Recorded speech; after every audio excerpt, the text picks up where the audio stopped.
There's a movie I've seen several times, and it's called Contact. And I think it ties into a lot of the different themes that I've been discussing, particularly in regard to Fahrenheit 451. And even though they might seem like very different stories, I'll explain why perhaps there are some maybe philosophical parallels, perhaps. So the story Contact is about this very ambitious scientist, Dr. Ellie Arroway, who's at odds with the majority of scientists who are around and researchers, because she is, long story short, is trying to discover life on other planets, and they feel that her methods are very fantastical, very unrealistic.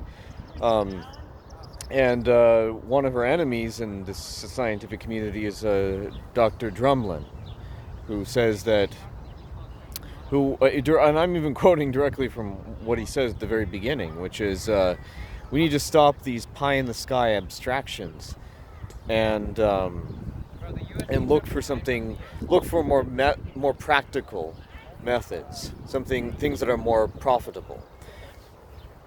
And this is interesting here, because I do wonder sometimes, like when you look at a lot of these dystopias like Fahrenheit 451 or in Brave New World, where years into the future people have become completely sedated and completely anti-knowledge, and pleasure has become a way of keeping people from being in touch with themselves, and in Brave New World they're not even allowed to be alone. When you look at a world like that, I do wonder sometimes if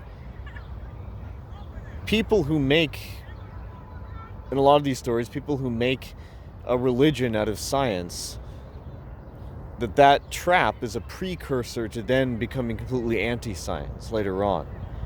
And that falls obviously into the umbrella category of being completely anti-knowledge, right? And I'll explain why. Because I think that even though we might feel that, well, no, it's human beings have to be baited by pleasure first, and sort of thoughtless pleasure first, and then they'll want to do anything, right? Then they'll go on any kind of crusade or whatever. But I think in reality, I get the sense that maybe it's more likely that ideology will bait people first.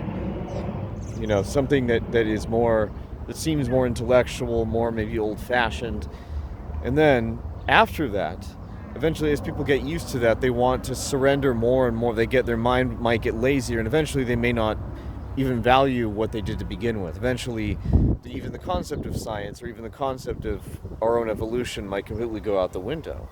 And we get that sort of Behringer-like caricature, that we see in Fahrenheit 451, where people, where there's a kind of mediocrity that then becomes acceptable, a kind of a mental laziness. And so I think that that's something definitely interesting to think about, and I've been exploring that theme a little bit further lately.